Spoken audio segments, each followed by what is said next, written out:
దేవాతి దేవునికి కృతజ్ఞతలు చెల్లిద్దాం. అయ్య గారికి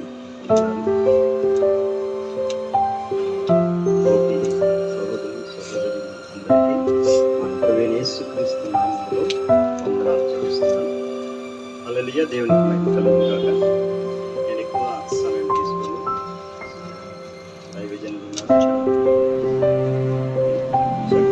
అంటే యేసుక్రీస్తు ఈ లోకానికి రావడము ముఖ్య ఉద్దేశం ఏంటంటే, మన ప్రభువైన యేసుక్రీస్తు 2000 సంవత్సరాల క్రితము, ఈరోజు 2024 సంవత్సరం వేస్తున్నామంటే క్రీస్తు శకము. ఇది సత్యము. నువ్వు నమ్మినా నమ్మకపోయినా ఇది సత్యము. నువ్వు డేట్ ఆఫ్ బర్త్ వేస్తున్నావు అంటే క్రీస్తు శకంలో నువ్వు జీవిస్తున్నావు. ఈ ఉనికిని ఎవరైతే తెలుసుకుంటారో నిత్య జీవం గలవాడు ఆయన, నేనే మార్గం సత్యం జీవం, నా ద్వారా తప్ప వేరొక మార్గము లేదు. మన ప్రభువైన యేసుక్రీస్తు ఆయన ఈ లోకానికి వచ్చే ముందు ఆయన సెలవిచ్చాడు. ఈ రోజు మన జీవితంలో నూతన కార్యాలు చేస్తున్నాడంటే ఆయన కృప ద్వారే. ఈ రోజు నా జీవితంలోని ఎన్నో గొప్ప కార్యాలు చేశాడు దేవుడు. నేను ఒక పాపిని, ఒకప్పుడు యేసు ప్రభు నాకు తెలియదు. కానీ ఎప్పుడైతే మా ఇంటిలో అన్ని పూజలు చేసేవాళ్ళం, మాకు శాంతి సమాధానం లేదు. కానీ మా ఇంట్లో మొట్టమొదటిగా మా అమ్మ యేసు ప్రభు నమ్ముకున్న తర్వాత నా చిన్నప్పటి నుంచి నా జీవితము ఒక లగ్జరీ లైఫ్ గా జీవించేవాడిని. నాకు ఏ లోటు లేదు, అన్ని దేవుడు నాకు ఇచ్చాడు. కానీ మా మదరు ఎప్పుడు చర్చికి వెళ్ళేసి దేవట్టి ఇంటికి తీసుకుని వచ్చాను, అంతేగాని నేను ఎప్పుడు చర్చి లోపలికి వెళ్ళేవాడిని కాదు. ఇలాగా బైబిల్ పట్టుకొని సేవ చేద్దామని నా తలంపులో లేదు, నా ఊహలో లేదు. కానీ ఎప్పుడు నా చిన్నప్పటి నుంచి ఒక సినీ యాక్టర్ అవుదామని తలంచుకున్నా.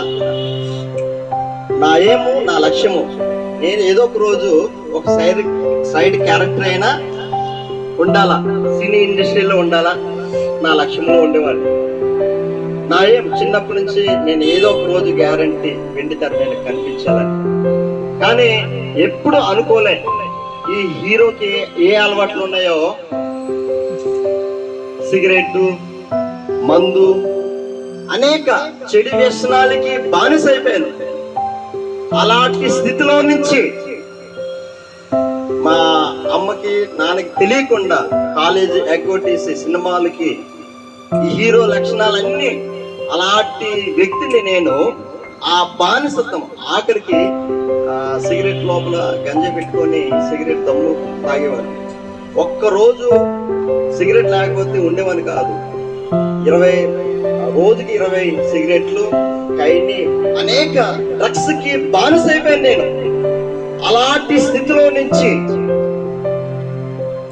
2002 సంవత్సరము ఎప్పుడైతే యేసుక్రీస్తు నా హృదయంలో ఎప్పుడైతే పుట్టాడో ఆ రోజే నిజమైన క్రిస్మస్. ఆ రోజు నుంచి ఈ రోజు వరకు యేసుక్రీస్తు నా జీవితంలో పుట్టాడు కాబట్టి ఈ రోజు నేను ప్రకటిస్తున్నాను నా యేసే కోసము. నా జీవితాన్ని మార్చాడు. ఇప్పుడు సిగరెట్ పొగంటే వాంతింగ్ వస్తుంది, సినిమా అంటే వాంతింగ్ వస్తుంది, వ్యర్థమైన మాటలు పలకాలంటే వాంతింగ్ వస్తుంది. ఏ రోజైతే నా జీవితంలోని పరిశుద్ధాత్మ దేవుని శక్తితో నింపాడో ఆ రోజు నుంచి ఈ రోజు వరకు నా జీవితంలో నూతన కార్యాలు చేయబోతున్నాడు ఆయన.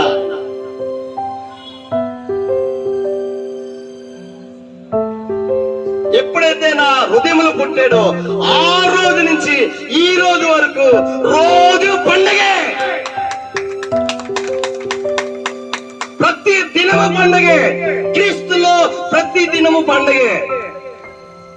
ఈ రోజు నా జీవితాన్ని మార్చే దేవుడు మిమ్మల్ని కూడా మార్చగల సమర్థుడు, శక్తి గల దేవుడు ఆయన.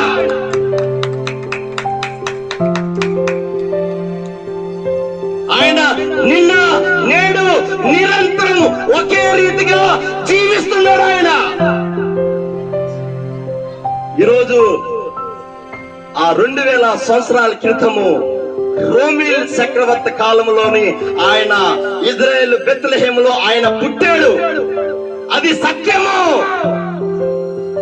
ఇది కథలు కాదు, హిస్టరీ, చరిత్ర చెప్తుంది యేసుక్రీస్తు ఈ లోకానికి పుట్టాడని.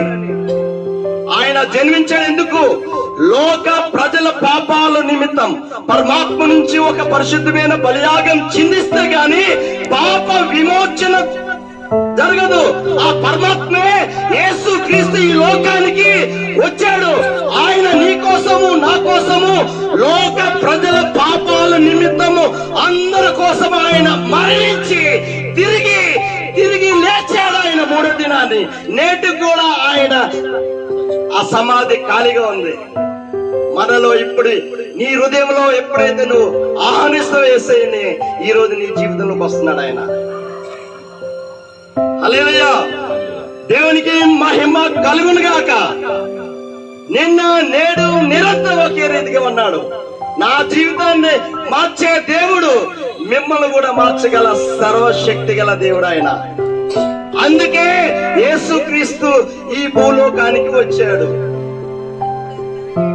పుట్టుక అంటే యేసు ప్రభు ఈ క్రిస్మస్ దినాల్లో చేస్తున్నాం అంటే ఆయన మన జీవితాలు మార్చినందుకే ఆ పరలోకము నుంచి ఏకైక కుమారుడైన నజరేయుడైన యేసుక్రీస్తు ఆయన ఈ లోకానికి దిగి వచ్చాడు.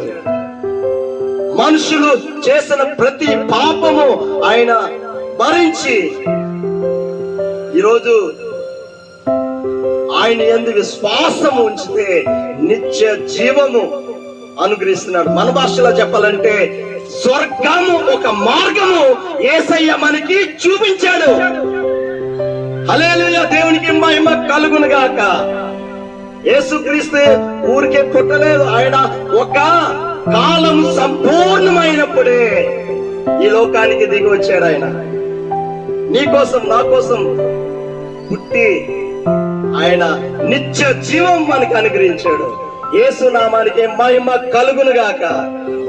ఆమేన్, ఆమేన్.